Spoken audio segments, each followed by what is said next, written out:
Un gusto poder estar en el ciclo de charlas que organiza la Facultad de Agronomía y Veterinaria de Río Cuarto, en la cual, bueno, soy egresado.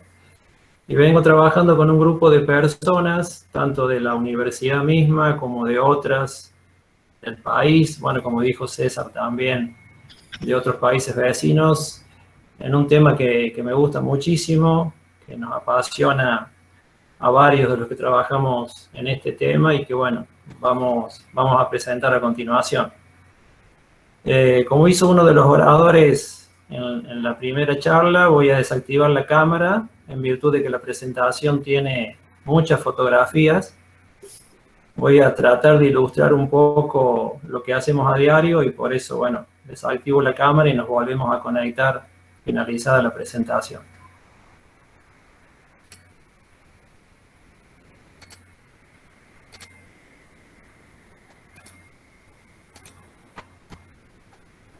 Bueno, creo que están viendo.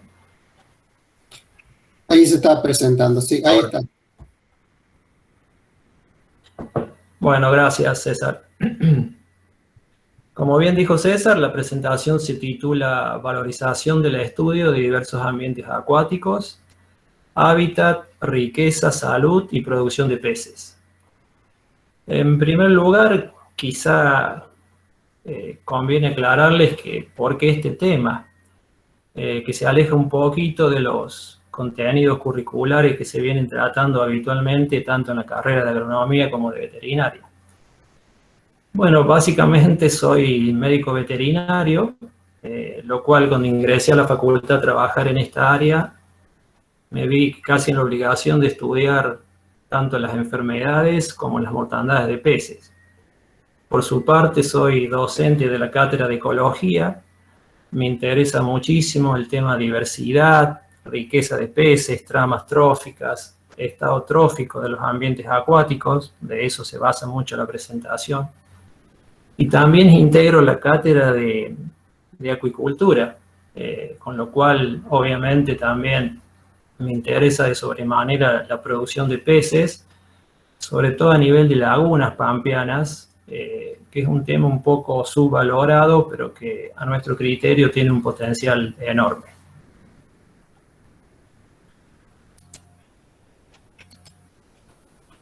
Entonces, como para introducirnos en el tema, ¿por qué valorizar ambientes acuáticos y peces? Bueno, en las dos imágenes izquierda tienen la foto de un embalse y la foto de una laguna pampeana. Si bien ambos ambientes son literalmente opuestos, uno es artificial, el embalse, otro es natural, la laguna pampeana, en particular esta última, las lagunas en general, nos brindan muchos servicios ecosistémicos.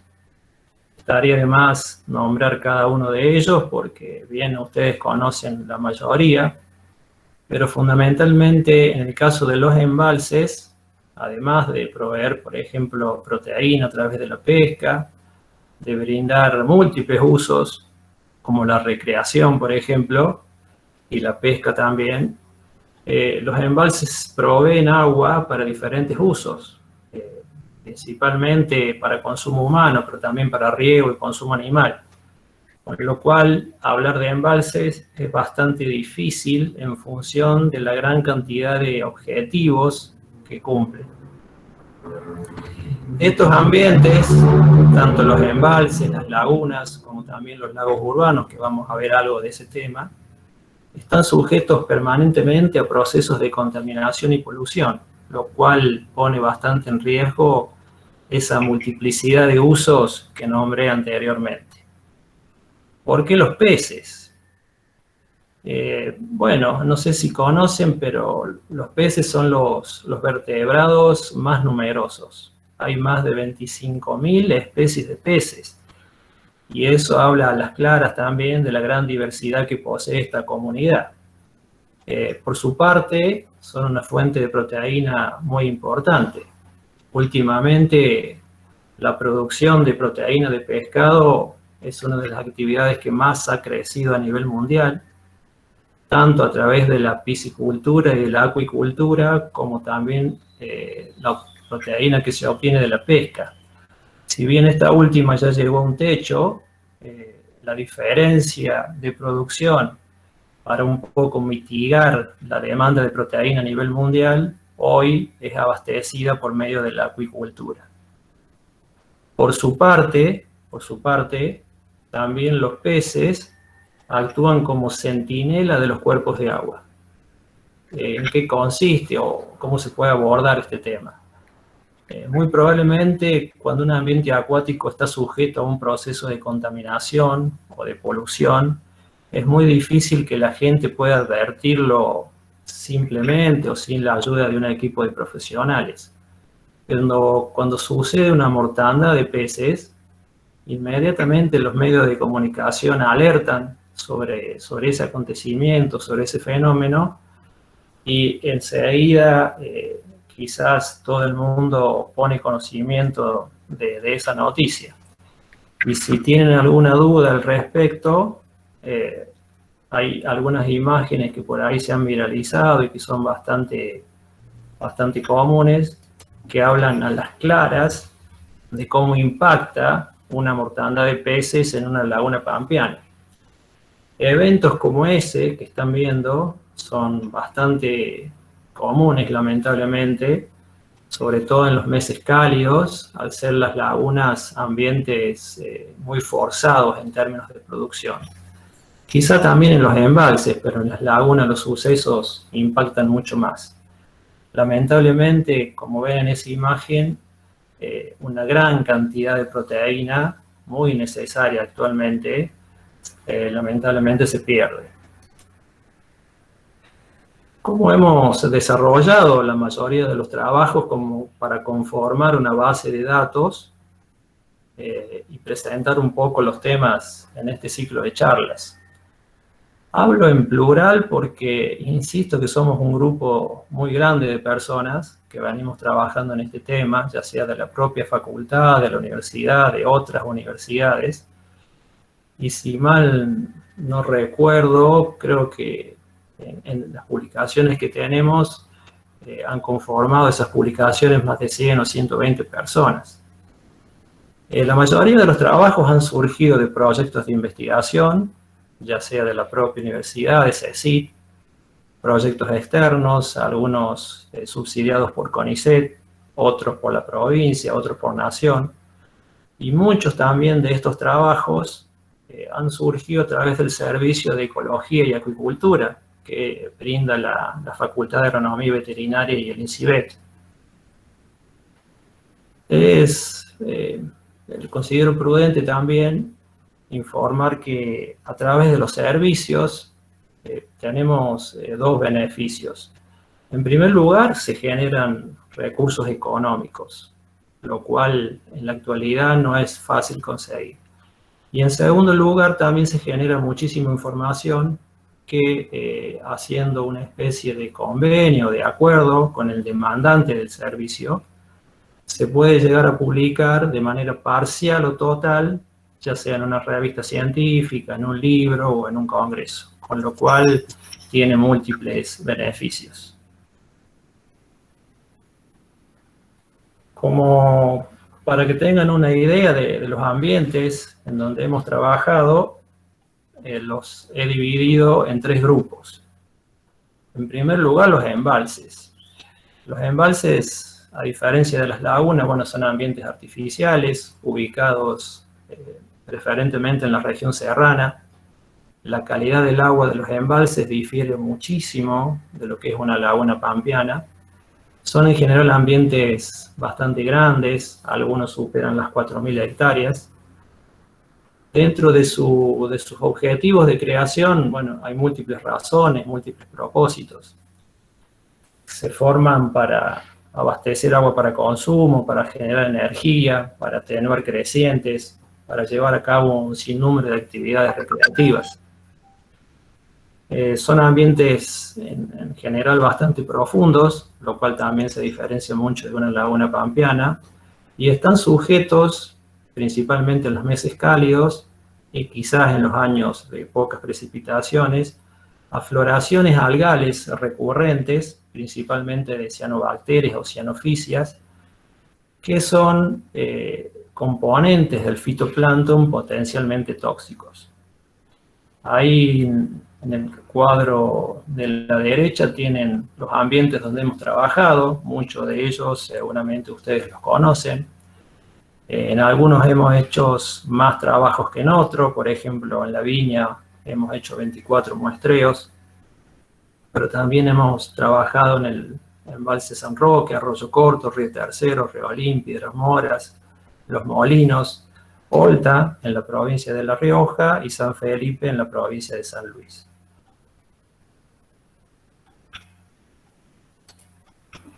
En cuanto a las lagunas pampeanas, bueno, son ambientes someros, extremadamente productivos, brindan muchísimos servicios ambientales, pero a diferencia de los embalses, tienen muy poca profundidad y tienen más bien una forma de, como se dice habitualmente, de salsera, de palangana.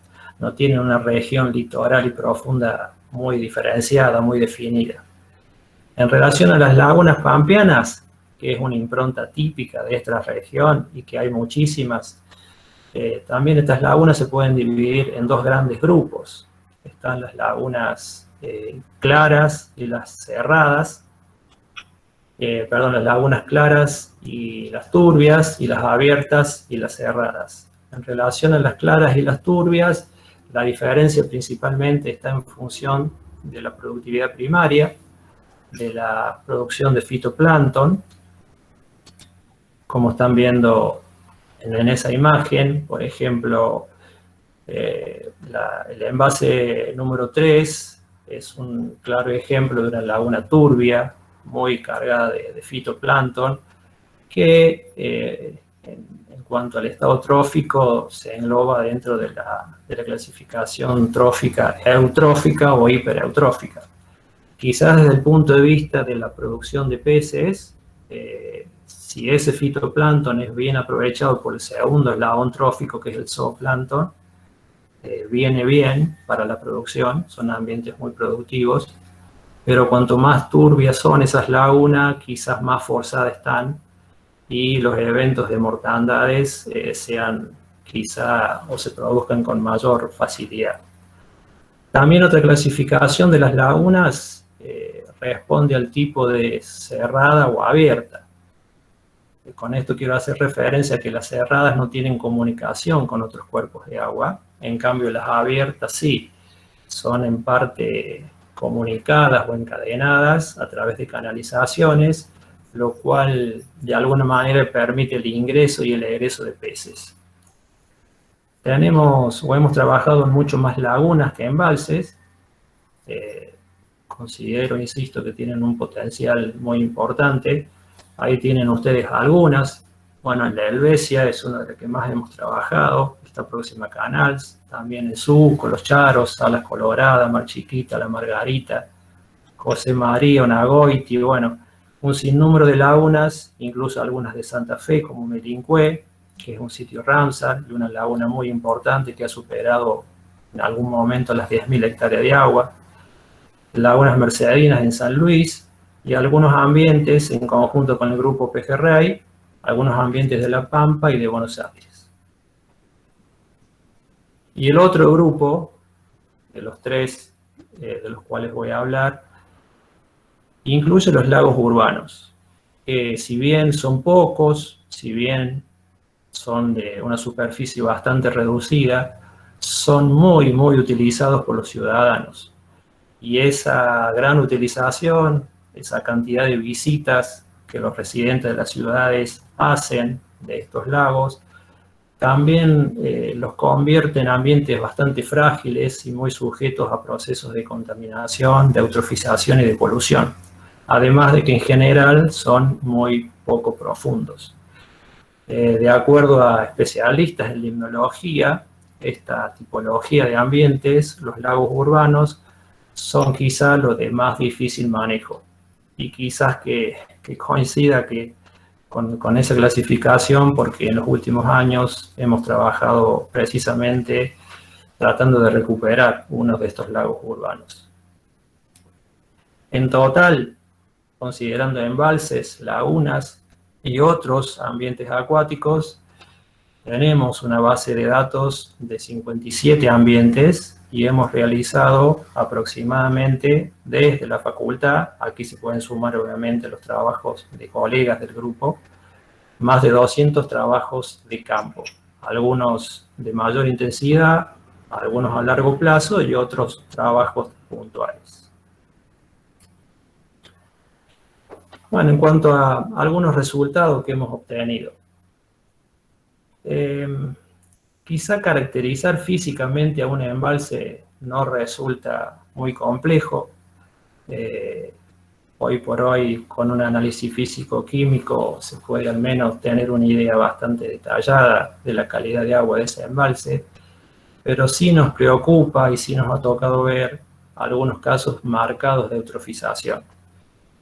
Cuando hablo de eutrofización, bueno, no sé con quién estoy compartiendo la charla, con qué grado de conocimiento, probablemente también haya alumnos. Me refiero a un aumento desmedido de autótrofos, principalmente algas, fitoplancton, ante un exceso de nutrientes como fósforo y nitrógeno, que en determinados momentos del año, principalmente los meses cálidos, producen eventos como los que están viendo con floraciones algales, algunas de ellas bastante peligrosas. Si volvemos un poco hacia atrás y consideramos que los embalses tienen como uno de sus principales objetivos la provisión de agua para consumo, sabemos que en la provincia de Córdoba, una ciudad muy importante como lo es Córdoba, la capital, se nutre de agua de 2 embalses. Esto en realidad es un tema bastante interesante a abordar. Quizá también las actividades que se desarrollen en la cuenca y las actividades que se desarrollen en el perilago pueden influir en ese estado trófico.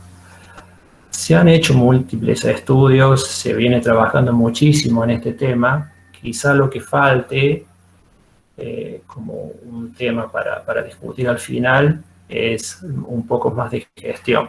Pero bueno, lo vamos a dejar para más adelante. En un trabajo que estamos realizando actualmente, fíjense que obviamente al comparar embalses con lagunas abiertas, ojo que también las cerradas pueden tener una salinidad mucho más alta. Ayer se habló de Ralicó, ahí hay una laguna que tiene más de 20 gramos de sales por litro, pero considerando simplemente las lagunas abiertas y comparándolas con los embalses, fíjense la gran diferencia, al menos de salinidad del agua, lo cual también repercute sobre la biota, sobre los organismos que viven en esos ambientes.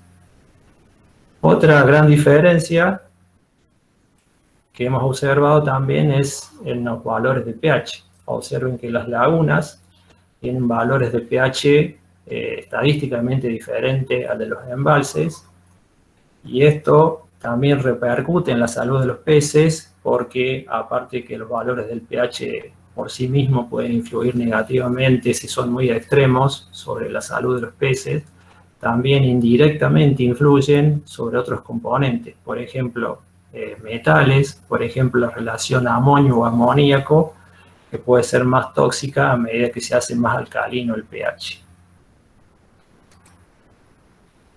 El tema de los embalses, hace muchos años, principalmente en Córdoba, que se viene desarrollando, que se viene abordando desde distintos puntos de vista, distintos organismos, universidades. Quizá las actividades de la cuenca, de la urbanización y la actividad agropecuaria en el perilago retroalimenten negativamente de alguna manera sobre la calidad del agua.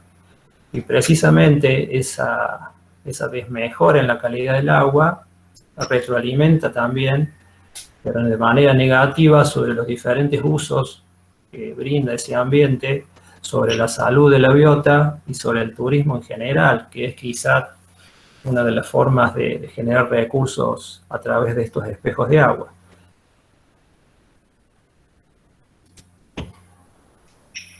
Otro tema que nos tocó estudiar y que nos resultó bastante interesante es que además de esas floraciones de cianofisias o cianobacterias, también hemos observado, junto a una gran cantidad de investigadores, porque insisto que estos embalses son estudiados por muchas personas, la floración de un dinoflagelado del género Ceratium. Es una especie dentro del fitoplancton que cuando crece excesivamente, en vez de conferirle al agua un color verde, el agua se torna de un color más amarronado, más rojizo. Cuando crece mucho ese dinoflagelado, es muy poco pastoreable o muy poco aprovechado por el segundo eslabón trófico, que es el zooplancton, y al ser el zooplancton escaso, también repercute en la condición corporal de los peces. Por ejemplo, en el caso del pejerrey, que es un pez zooplanktívoro, que ante ese escenario la condición corporal es muy pobre y se hace mucho más propenso a ser capturado de manera deportiva. Observen que en la imagen que se trata de un pez extremadamente flaco, con muy baja condición corporal.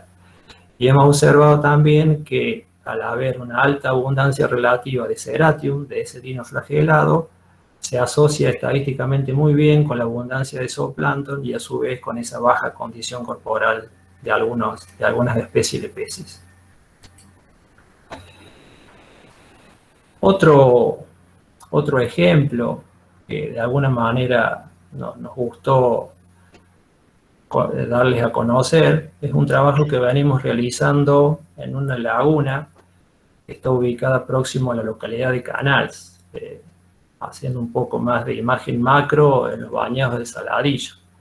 Una región muy emblemática, muy interesante, porque bueno, recibe en parte el agua del río Cuarto, está en la cuenca baja del Cuarto, y por otro lado también se asocia a los sistemas de laguna que están conectadas con el canal de Devoto y el canal La Brava.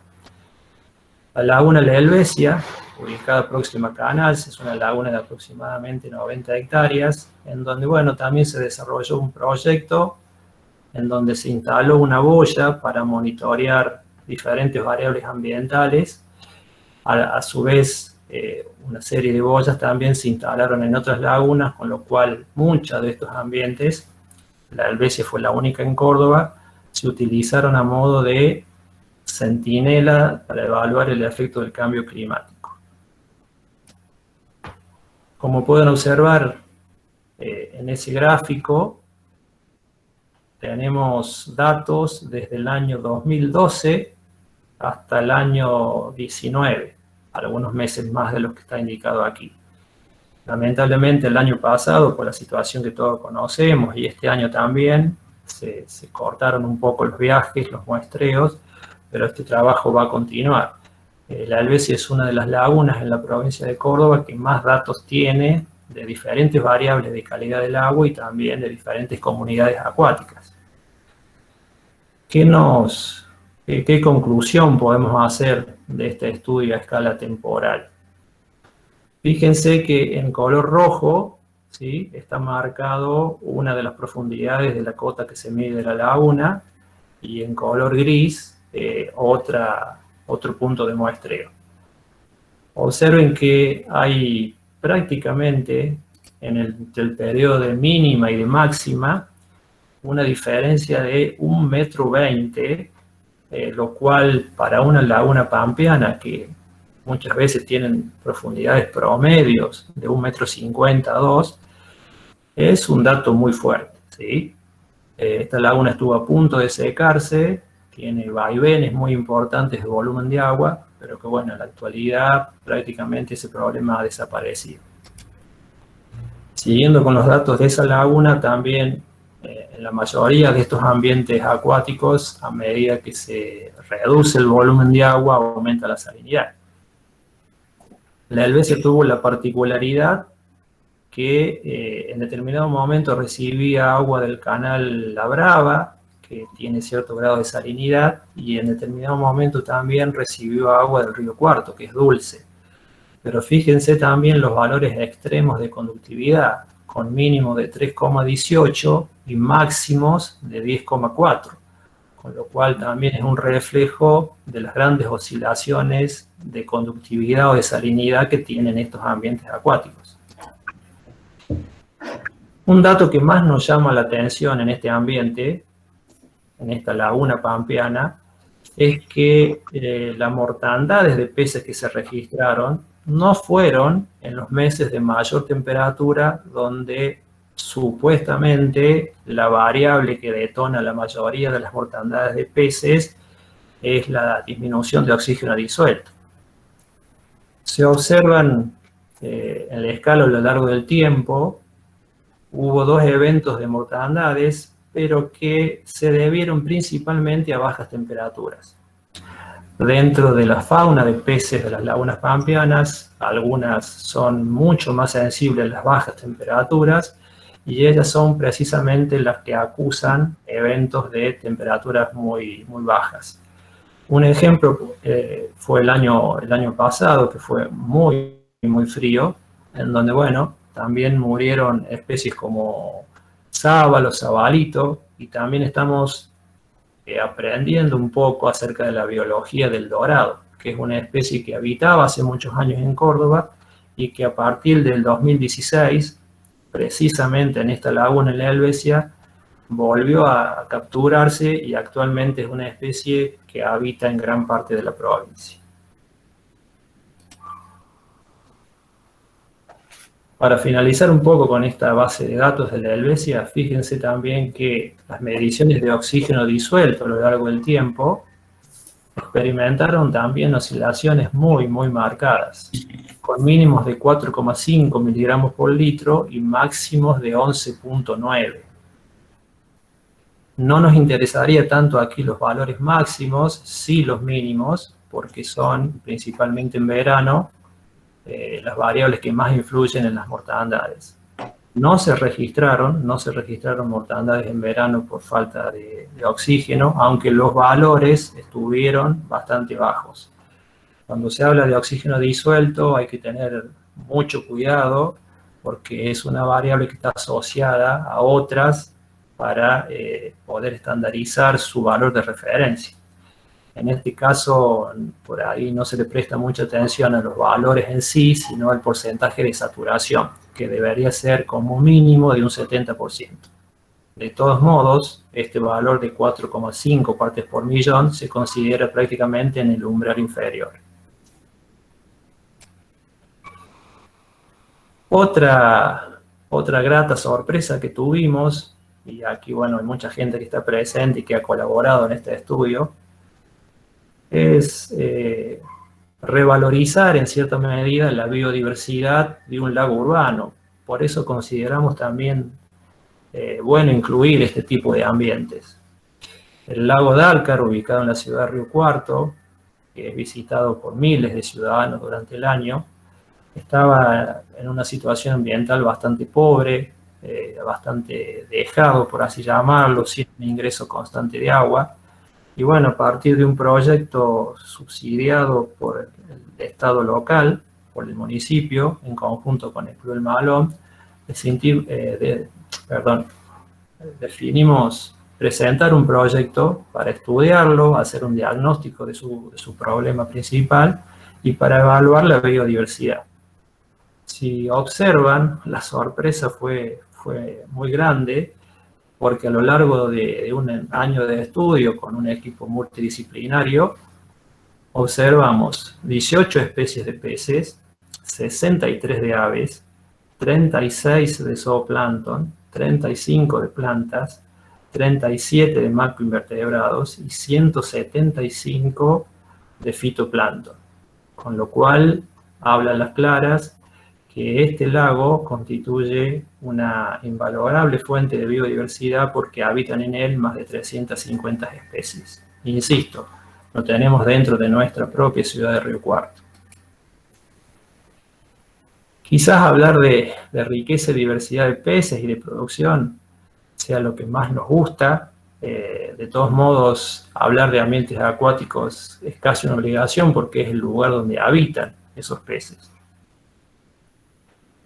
Para ir algo rápido con esto, podremos estar hablando muchísimo tiempo, nombrarle algunas especies de interés, tanto por ser exótica, por ser nueva para la provincia de Córdoba, por su importancia productiva. Por ejemplo, la que está señalada con el número 1 y con el número 2 son 2 especies que no estaban registradas en la provincia de Córdoba, y que a partir de los estudios en aquellos lugares donde hablamos previamente han sido ya incluidas en la ictiofauna provincial. Hablar del sábalo, que es un recurso a nivel país muy importante, es la especie que más se pesca en aguas continentales, incluso se exporta, y que es una fuente de alimento muy importante para el dorado. Bueno, el dorado, voy a ampliar un poquito más sobre esta especie, habitaba en la provincia de Córdoba, por muchos años no se tuvieron registros sobre todo lo que es el centro-sur de la provincia, y actualmente, a partir del año 2016, de aquel primer registro en la laguna de la Helvecia, hay ya bastantes sitios donde ha sido capturada esta especie, incluso ejemplares que han superado los 60 centímetros. Tanto el dorado como la tararira, la que está marcada con el número 5, son dos especies que en este momento tienen muchísima importancia, y tal es así que ya tenemos un becario de CONICET trabajando exclusivamente en ese tema. Hablar también de algunas especies exóticas. Esos muestreos en tantas lagunas nos permitieron de alguna manera precisar la ubicación, por ejemplo, de la especie número 7, que se denomina gambusia, que es exótica y fue introducida al país para el control de larvas de mosquito. Y también hablar, por ejemplo, de la carpa, que también es una especie exótica, que en la actualidad tiene una amplísima distribución en el país y que cada vez tiene mayor expansión. Sumado a ello, se considera una plaga y además produce una serie de efectos adversos sobre el ambiente. Como para que tengan una idea, en algunos estudios que hemos hecho, al pesar y al medir todos los peces, generalmente se establecen índices de diversidad y abundancias relativas tanto en número como en biomasa o peso de los peces. En algunos ambientes, al pesar todos los ejemplares que se capturan, la carpa representa el 95% de la biomasa de todos los peces capturados. Es una especie muy rústica, que se aprovecha muy poco, pero que en otros países quizás sea la especie de cultivo de mayor producción. Y por último, no por ello la menos importante, sino todo lo contrario, la más importante, el pejerrey, que genera un movimiento socioeconómico relevante y también una oferta de proteína muy elevada a través de lo que es la pesca deportiva. Hay siempre, uno discute quizás en clase, con colegas, en algunos trabajos de extensión o de servicio, ¿qué nos conviene que tenga un ambiente acuático? Una laguna pampeana, por ejemplo, un embalse. Una alta riqueza de peces, una alta diversidad, una alta producción o una baja producción. Y aquí quizá que se compare un poco con la producción a nivel de agronomía. Alta diversidad de peces, alta riqueza, quizá actúe en desmedro de la producción de la especie blanco, de la más importante, de mayor interés pesquero o deportivo, en este caso el pejerrey. Fíjense que al evaluar, por ejemplo, lagunas y embalses, ¿sí?, con una base de datos de más o menos 30 ambientes, siempre hablando en este caso de lagunas abiertas, la riqueza de peces en las lagunas es mayor que la de embalses. Pero al comparar ya lagunas cerradas, sin comunicación superficial, con otras abiertas, comunicadas por canales, y las abiertas, precisamente gracias a esa comunicación a través de canales, tienen una mayor riqueza de peces. Otros estudios que hemos hecho en 35 lagunas pampeanas, hemos tratado de observar o de comprobar si la captura de pejerrey, que es la especie más buscada de las pesquerías, tiene cierto grado de asociación con la conductividad del agua. En este caso, si bien hay una correlación, la misma no es estadísticamente robusta, digamos. Sin embargo, a partir de esa conductividad, la cuestión cambia y a salinidades muy grandes, prácticamente hay muy pocas especies que pueden tolerar esa salinidad, y es ahí donde el pejerrey tiene mayor producción. Otro tema que bueno, que mencionaba César al principio, es un libro que estamos haciendo junto a investigadores de la Universidad de Córdoba y otros de Buenos Aires acerca del estado de conservación de los peces de Córdoba.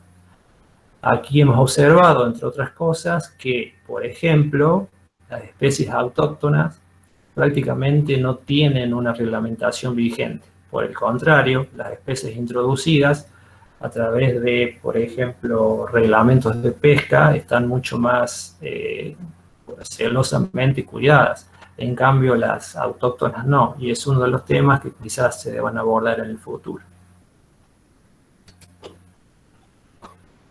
Hablando un poco también, y volviendo al título de salud de los peces, trabajando con equipos de parasitólogos, tanto del país, con el equipo de Bahía Blanca, como de otro de Brasil, hemos encontrado algunos agentes biológicos que son potencialmente zoonóticos.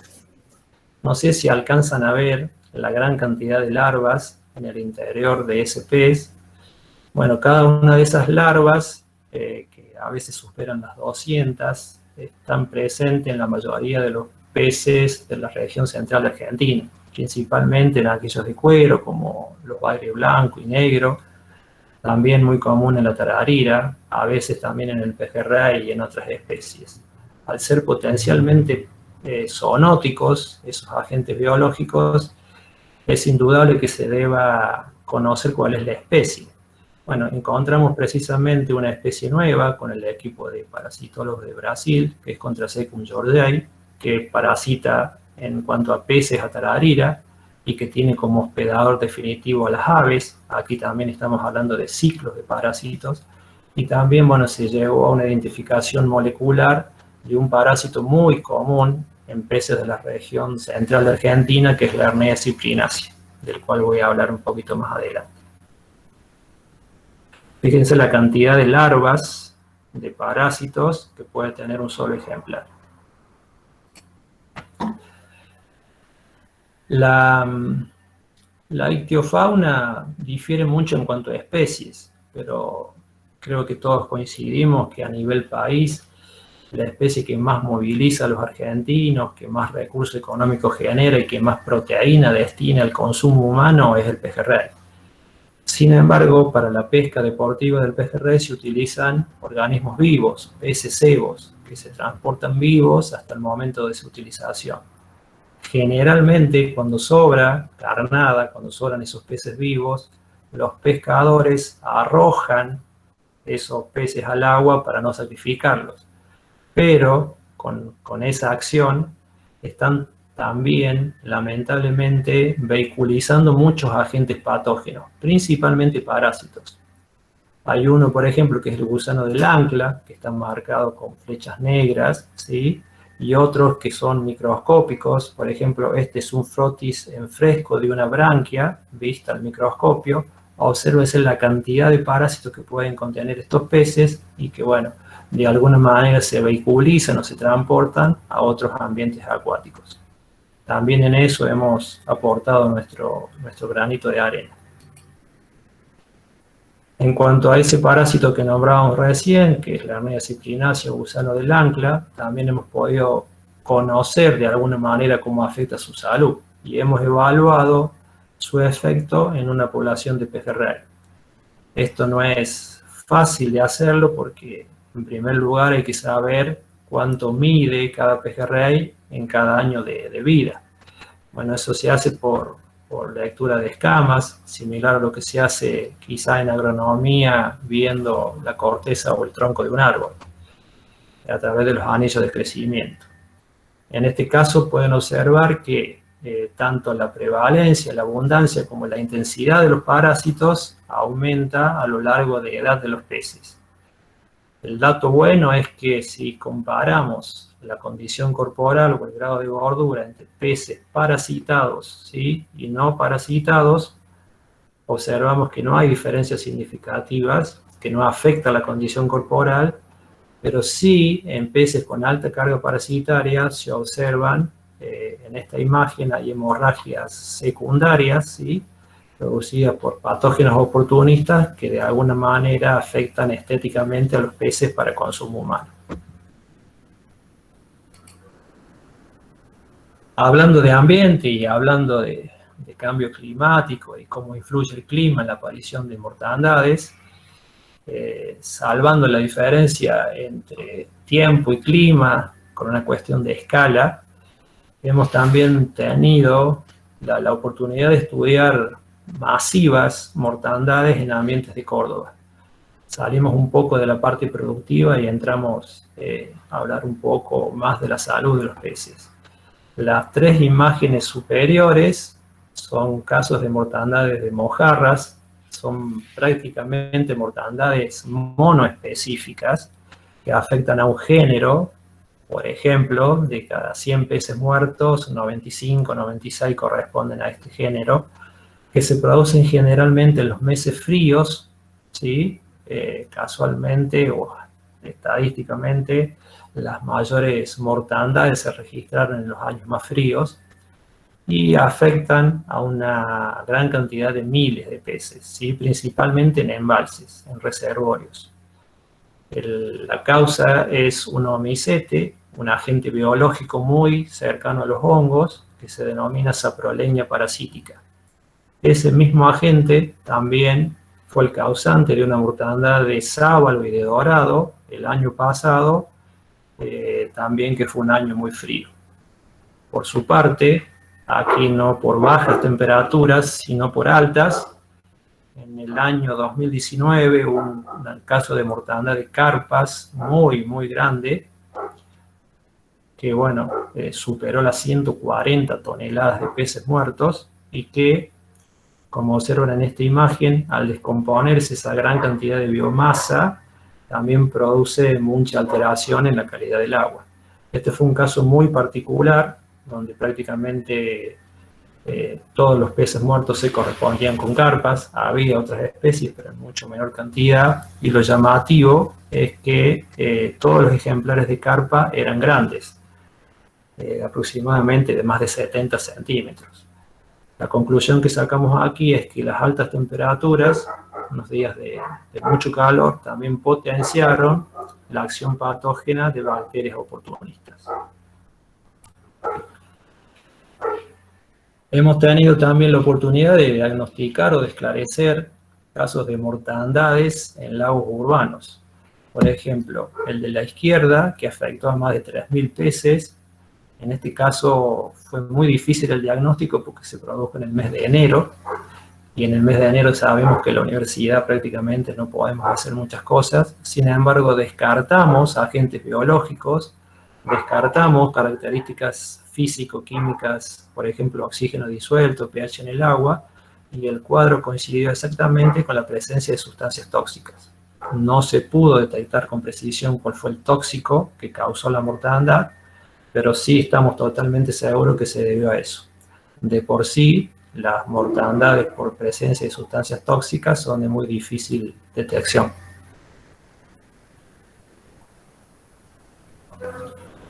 Otro caso de mortandad se registró en otro lago urbano, en este caso ante una inadecuada calidad del agua. Si bien la cantidad de peces muertos no era tan grande como en el anterior, los peces eran mucho más grandes, de mucho mayor talla. Y por eso esta mortandad afectó aproximadamente a 1 tonelada de peces.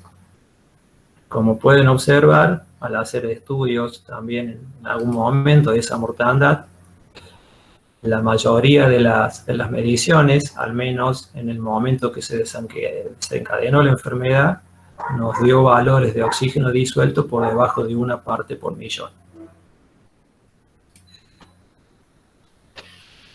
También hemos observado que determinados ambientes, sobre todo aquellos con elevado estado trófico, se registran mortandades de algunas especies, no necesariamente de peces, como por ejemplo aves. Este es un caso que se registró en un embalse con un alto estado trófico. Pueden observar marcado en rojo algunas especies que murieron, por ejemplo aves del género Fulica, aves de otras especies, iguanas también se murieron, bueno, coipos, algunos perros que bebieron ese agua. Muchas veces En este tipo de estudios se hace un recuento de la cantidad de algas, se mide también la cantidad de clorofila, que dan siempre valores muy altos, y se puede detectar también la presencia de toxinas. En este caso, y conformando, como decía anteriormente, verdaderos grupos interdisciplinarios, a través de un estudio histopatológico, se llegó a detectar precisamente las lesiones a nivel del sistema nervioso central, que en parte coincidían con los signos clínicos que observamos en el campo, que era una ataxia marcada en la conducta de las aves, y también con la información que hay de distintas partes del mundo, con lo cual, bueno, pudimos hacer un trabajo bastante integrado. Otra línea de trabajo que venimos desarrollando, en este caso para utilizar racional y eficientemente los fármacos, es la utilización de antibióticos y de sedantes anestésicos en peces. Sabemos que la producción de peces está en continuo aumento, pero que los peces en cultivo están sujetos a una altísima densidad.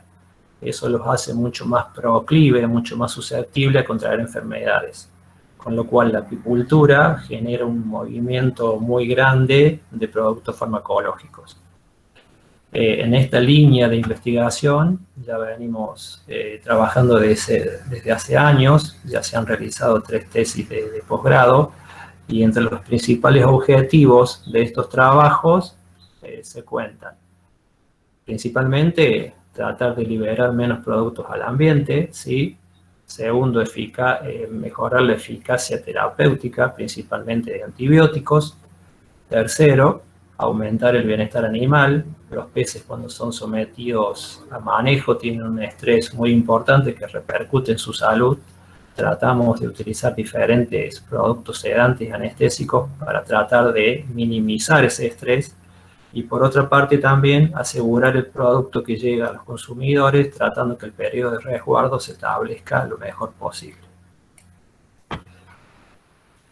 Hablando un poco de la producción, algo muy valorado por nosotros, los estudios se refieren a 2 grandes formas de tratar de explotar o de utilizar ese servicio ambiental, que es la oferta de proteína que se obtiene a través de la pesca. Tenemos bastantes datos acerca de ello, simplemente para comentarles muy de manera sintética, que bueno, en algunas lagunas hemos medido o hemos cuantificado una extracción de 131 kilogramos por hectárea año solo de pejerrey. Si esas capturas en promedio, no utilizando ese valor máximo, sino como promedio, se trasladan a las lagunas ubicadas sobre la cuenca baja del río Cuarto, que en promedio año seco, año lluvioso son de 3.000 hectáreas, esa cosecha de proteína mediante la pesca deportiva se puede cuantificar con valores de 250 a 300 toneladas por año, lo cual es bastante interesante. Y también tenemos registros de la extracción de más de 15.000 peces por ambiente en fines de semana largos.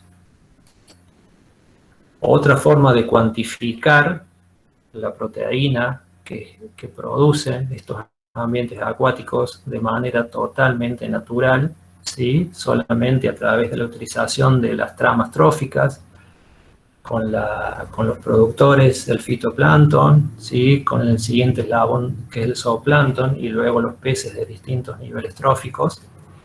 Nosotros medimos esa captura por unidad de esfuerzo que expresa de alguna medida la cantidad o la biomasa de peces que captura una red en determinado tiempo, ¿sí? Se pueden contar los peces que capturamos o pesarlos. Tenemos registros de ambientes de 0 kilo por red, ¿sí? Y otros ambientes que son los de máxima con 214 kilos de peces por red. Al comparar nuevamente las lagunas abiertas con los embalses, obsérvese que la captura por unidad de esfuerzo de todos los peces, ¿sí? En conjunto, siempre es mucho mayor a nivel de lagunas que a nivel de embalses. Bueno, por último, y como para ir cerrando, no sé cómo ando de tiempo, cualquier cosa, César, me avisas, por favor. Contarle un poco cuál es el rol que nosotros consideramos necesario en donde la universidad puede actuar acerca de la conservación del ambiente. Una de ellas, sin lugar a dudas, es la gestión. Es una parte de la función del docente, del investigador universitario, que a mi criterio, ojo, esto es a modo muy personal, no siempre se logra. Precisamente en uno de los lagos urbanos, en el lago urbano de Alcar, aquí tienen en la parte izquierda el proceso marcado de eutrofización, el crecimiento desmedido de macrófitas acuáticas que tratamos de en parte mejorar a través del tiempo. Con el ingreso de agua, este lago no contaba con agua por distintos problemas. Fíjense cómo ha ido cambiando a lo largo del tiempo y en donde no solamente ya goza de muy buena salud, sino también que hemos logrado uno de los principales objetivos, que fue en parte controlar el crecimiento desmedido de las macrófitas acuáticas. Otro rol muy importante de muchos de nosotros es ver cómo transmitimos la información que generamos.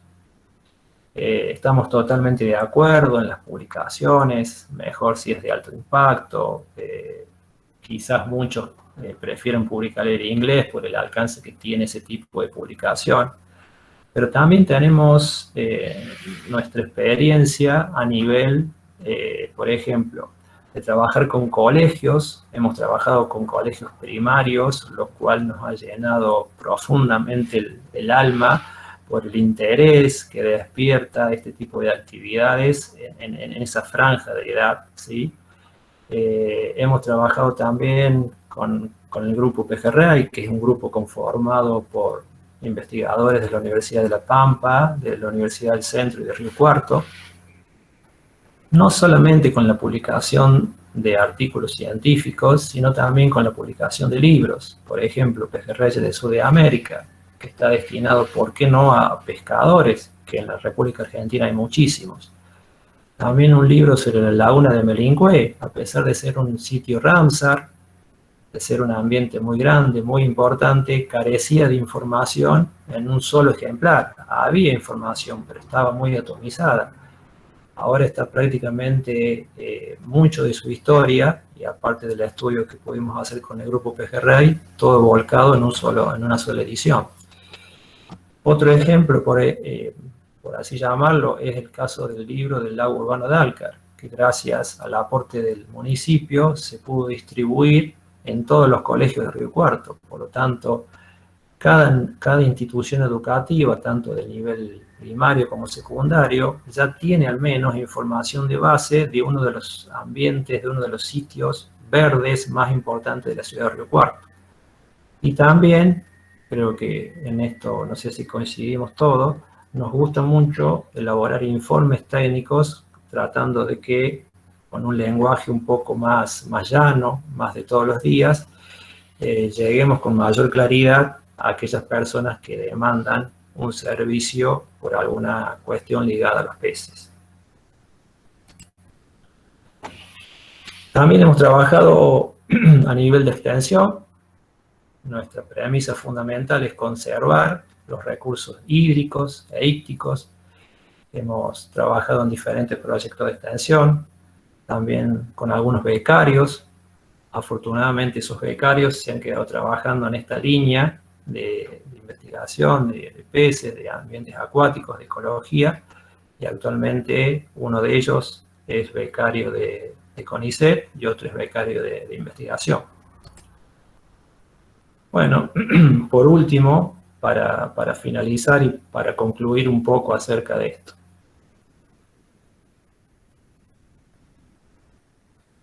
¿Por qué la valorización de los ambientes acuáticos? ¿Qué incluye a nuestro criterio valorizar esa serie de ambientes acuáticos? Recuerden que nuestra principal línea de investigación se desarrolla más en ambientes lénticos. Primero, investigar, ¿sí? Esa investigación puede estar muy de la mano, se puede hacer de manera paralela con actividades de servicio. También podemos hacer extensión, porque hemos visto a lo largo del tiempo que muchas veces se hacen excelentes trabajos de investigación, pero quizá eso no llega finalmente a quien demanda un servicio o cierta información. Todas esas actividades sabemos bien que nos enseñan muchísimas cosas para la docencia y que esas actividades también, como vimos un caso anteriormente, se pueden volcar a la extensión. ¿Cómo hemos logrado todo esto? Y sería imposible, realmente imposible haberlo hecho sin un equipo multidisciplinario. Como dije anteriormente, hemos trabajado con más de 100 personas de diferentes profesiones, médicos veterinarios, agrónomos, biólogos, parasitólogos, microbiólogos, especialistas en plancton y últimamente con una gran cantidad de alumnos que se han visto muy interesados por el tema. En segundo lugar, siempre hemos tratado de lograr una participación ciudadana, desde organismos del Estado como Policía Ambiental, municipios, clubes, ONG, colegios, pescadores, guardafaunas. Creo que es la mejor forma de hacer o de encarar, si queremos conservar el ambiente, cómo hacerlo. Y por último, con una gran vocación, que más que vocación, creo que personalmente es una pasión. Bueno, poco para finalizar, habiendo hecho una síntesis muy rápida de algunos trabajos relacionados al ambiente y sobre todo a los peces, un especial agradecimiento a todas las personas que de alguna manera han trabajado muchos años con nosotros, desde el equipo que se gestó inicialmente en la facultad, que luego se agrandó con otras facultades, universidades que han colaborado y que siempre han estado presentes, como la de La Pampa, como la de Bahía Blanca, otras del exterior. Bueno, no quiero nombrar a una persona en particular porque quedaría mal con tantos otros. Muchísimas gracias a todos. Queda muchísimo por hacer. Creo que hay que revalorizar mucho estos ambientes acuáticos. Insisto que tienen múltiples funciones y el agua es un recurso que hay que cuidar extremadamente. Bueno, eso es todo. Muchísimas gracias a todos. Ha sido un gusto. Ha sido muy claro, Miguel, su disertación. Lo aprovecharíamos ahora para hacerle preguntas, ¿sí? Todo aquello que haya quedado alguna duda, alguna aclaración. Bueno, Miguel está disponible para las preguntas a través del icono de las actividades o el icono del chat, o bien lo pueden hacer directamente por micrófono. Así que adelante. Gracias, César.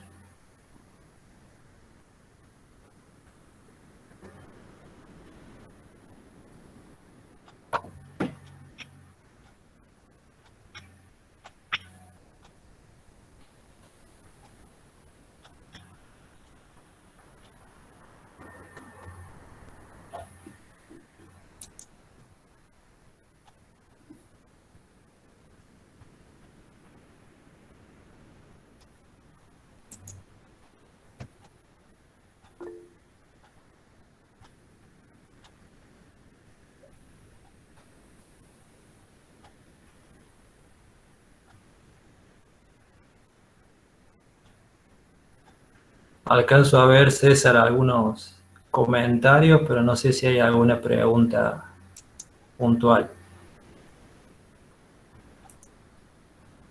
Ahí me fijo.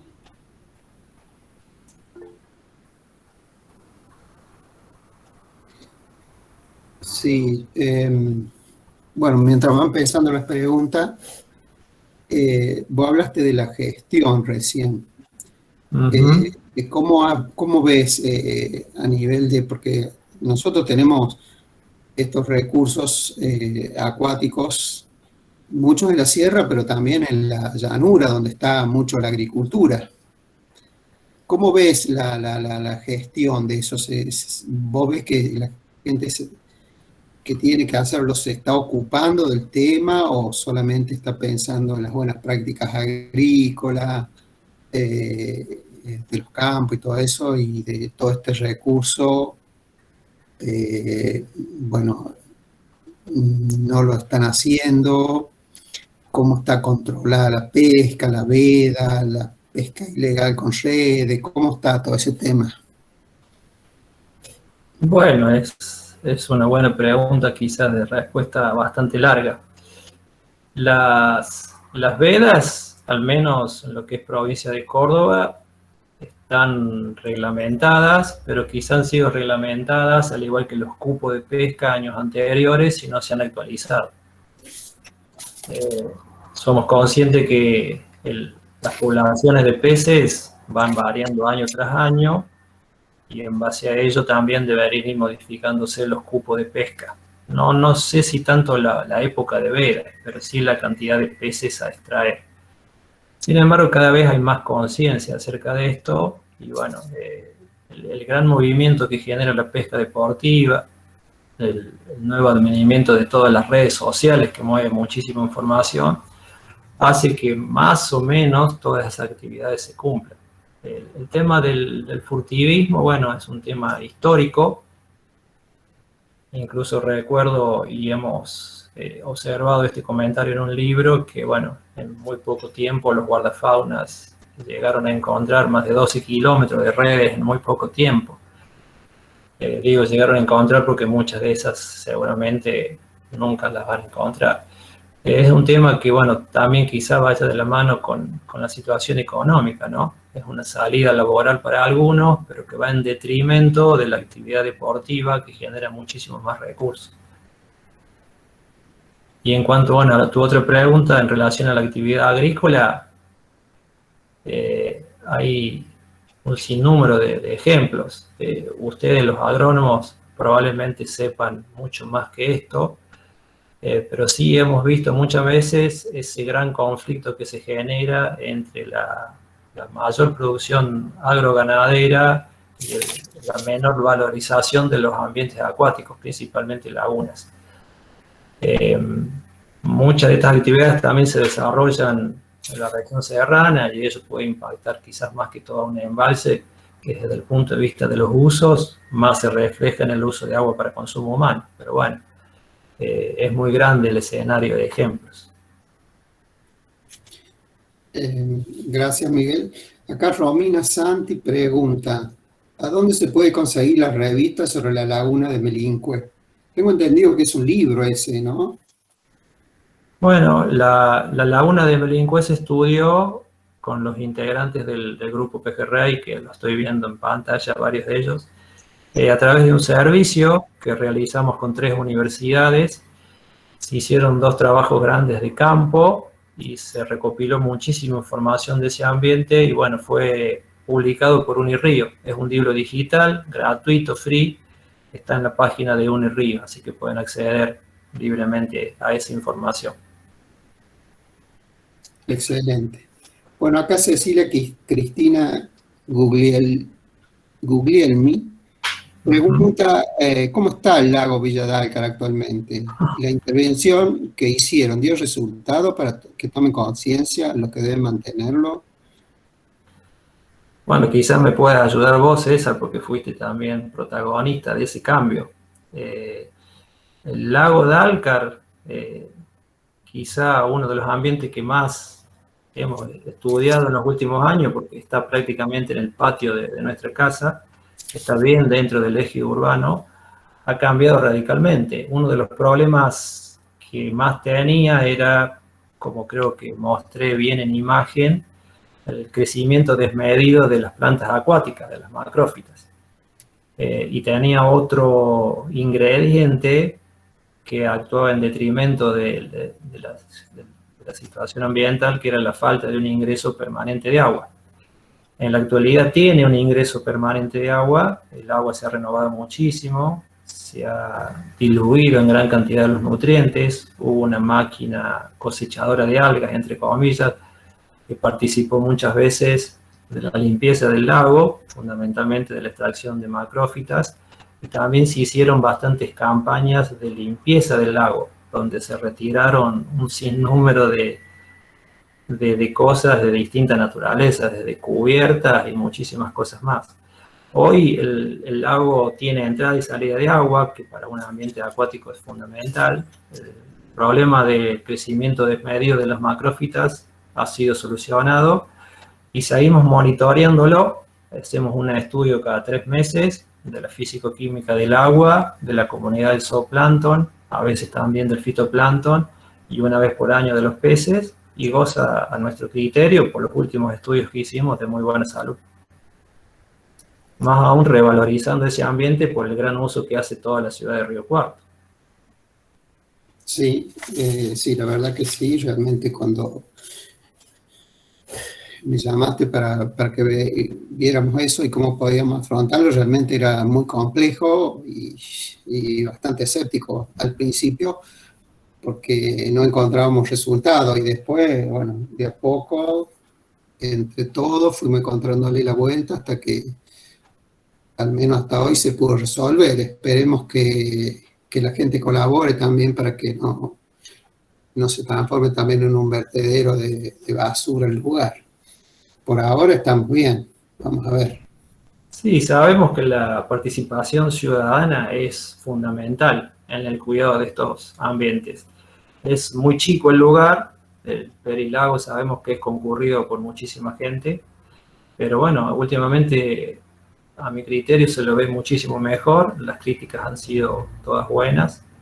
La elaboración de ese libro permitió también que toda la ciudad tenga información de ese lago, y vos bien sabes, César, que el problema de las macrófitas, yo también era bastante escéptico en cuanto a tratar de mitigarlo, de resolverlo. Bueno, afortunadamente dimos en la clave y hoy es un espejo de agua muy saludable.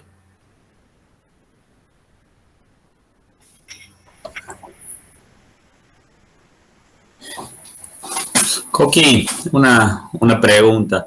¿Cuál sería a tu criterio, si es que se puede conocer, las acciones que debemos tomar como sociedad, o que la sociedad conozca respecto de evitar esta antropización excesiva y esta contaminación de los espacios lacustres, de los espacios lénticos, de manera tal de que puedan ser utilizados bajo todas las funciones que vos planteaste, y que esa sea sostenible en el tiempo y que no afecte el ambiente, sino que sea un uso racional del mismo? Y Alfredo, no sé si te referís concretamente a los embalses o a... No, en general a las lagunas del sur y todas las encadenadas que hay y que son utilizadas por diferentes poblaciones. Vos tenés conocimiento al respecto, que hemos estado por Sí, vos también sabés sí, en detalle lo que hacemos.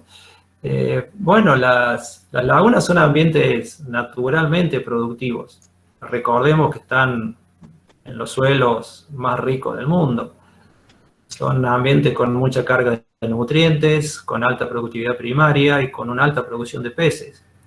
Sin embargo, hay lagunas más claras, con mayor predominio de macrófitas acuáticas, donde la cadena del fitoplancton quizá no sea tan importante, y esas lagunas en términos ambientales son quizá más seguras, ¿sí? Pero bueno, pasa también por una gestión integral. Muchas veces lo que expresa un lago, un embalse, una laguna, no es reflejo de lo que sucede mucho in situ, sino de lo que se refleja en la cuenca. Y en la cuenca, para abordar un problema más general, hace falta de múltiples disciplinas. Ustedes, por ejemplo, los agrónomos, tienen muchísima participación en eso. Se necesita especialistas en suelo, gente que trabaje en comunidades, gente que trabaje en calidad del agua, no solamente en peces. Biólogos, agrónomos, no es difícil. Sí, habría que, a mi criterio, tratar de lograr una mayor gestión. Hay muchísima cantidad de estudios de los embalses principalmente, bueno, de lagunas también, pero esos estudios quizás quedan en una publicación y no se hace un esfuerzo mancomunado, general, integral, para tratar de abordar esa problemática de diferentes áreas. Creo que a mi criterio lo que más falta es esa gestión encarada desde distintos puntos de vista y de diferentes profesiones. Incluso ayer mismo estaba viendo en un noticiero de la ciudad de Córdoba, le dedicaron media hora a la problemática de un embalse de la provincia que provee agua a la ciudad de Córdoba, y siendo que el problema siempre es el mismo, el alto estado trófico. Bien, la ingeniera Rebeca Ketlas, que trabaja en Belville, me parece, en el parque ecológico, consulta. Dice, respecto a la educación ambiental y más precisamente que nombraban de trabajar con niños, ¿qué nos pueden contar? ¿Qué podemos hacer? Ya que yo trabajo mucho con niños, me parece lindo poder transmitir esto. ¿Qué actividades sugiere? Sí, bueno, a partir de precisamente del lago Dálcar, tuvimos la posibilidad de hacer una tesis de un guardaparque. No sé si sabías eso, César. El guardaparque egresó con un trabajo final del lago Dálcar, y vía guardaparque, uno de los trabajos que tenía que hacer era precisamente involucrar a un colegio para enseñar actividades de divulgación sobre la naturaleza. A través de ese vínculo se trabajó con un colegio primario de la ciudad de Río Cuarto con actividades in situ, en campo. Una de ellas fue, por ejemplo, el reconocimiento de diversas comunidades.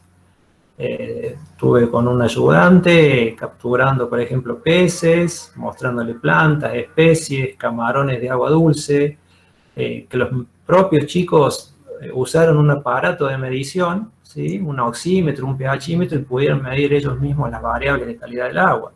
A esa edad, de primario, los chicos estaban más que contentos, y para nosotros fue una experiencia muy grata también. Así que creo que vale muchísimo la pena. Es a partir de ese momento donde creo que se puede ir tomando conciencia por parte tanto de los docentes que orientan a esos chicos como de los mismos alumnos en estos temas del cuidado del ambiente. No sé si respondí a la pregunta. Sí, Rebeca dice que sí, que son muy buenas las ideas. También trabajamos con colegios secundarios, por ejemplo, Galileo Galilei. Hicimos una charla en el lugar, se hizo una recorrida de todo el lago, se mostraron comunidades, cómo funciona ese lago, qué problemas tenía, cómo se pueden resolver, cómo se pueden abordar. Hay muchísimo para trabajar. Por eso creo que en la última diapositiva hice referencia a que queda muchísimo por hacer, y que está en el deber de cada uno agruparse, sumar esfuerzos y poder contribuir a esto. Bien, no sé si hay alguna otra pregunta más para el ingeniero, para el profesor. ¿Algún comentario? He visto muchos comentarios ahí de que es muy completa la síntesis que has hecho de un tema tan amplio. Bueno, vos sabés, César, que cuando me propusiste hablar en este ciclo de charlas, ¿te acordás que estuvimos viendo el tema? Amalgamar ambiente, peces, cuidado, producción, salud, no era sencillo. Por eso, intenté más o menos hacer una síntesis de los trabajos más importantes, como para que tengan una idea de lo que hacemos a diario con un grupo muy grande de personas, desde la propia facultad hasta otras universidades.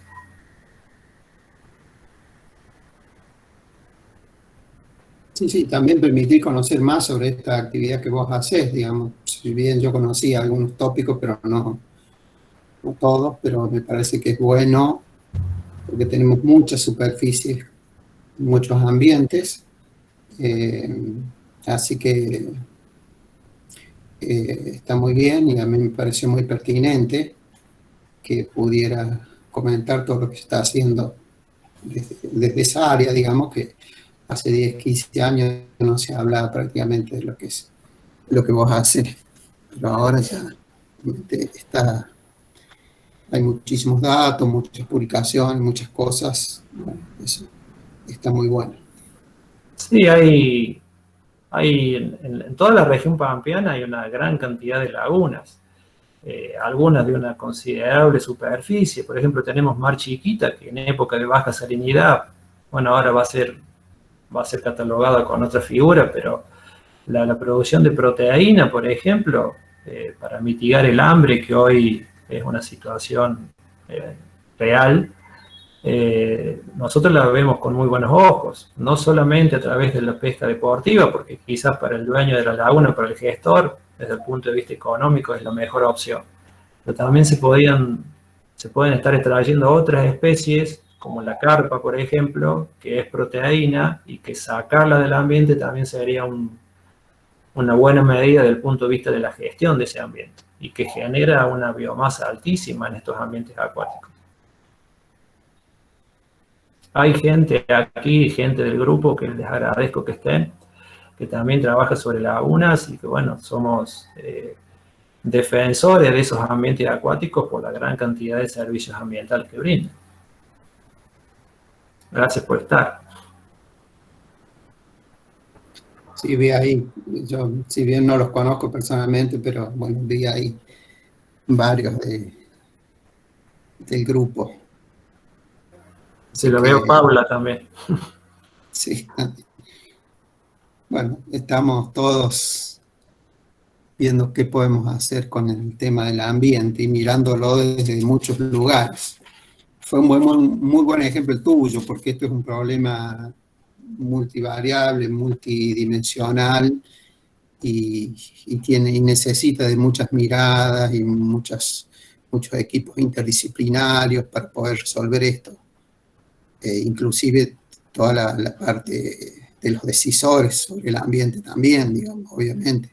Pero también necesitamos generar también una base de datos como la que estás haciendo vos en todos los lugares para poder tomar las decisiones más correctas. Lo que falta es persuadir a quienes toman las decisiones para que realmente lo hagan, que lo vean como una necesidad y que lo hagan, porque como iniciamos este ciclo de charla, el ambiente se sigue deteriorando. Sí, César, coincido totalmente. Incluso, bueno, entre tantos casos lamentables de mortandad que hemos estudiado, quizá, bueno, mostré los dos más importantes, de las mojarras en frío y el de las carpas en calor. Otro rol de la universidad quizás es dar una respuesta o un diagnóstico a esos eventos que son extremos, ¿no? La mortandad de 140 toneladas de peces en un embalse o en dos embalses es un dato preocupante. Bueno, afortunadamente la universidad hoy puede dar respuesta a ese tipo de eventos también.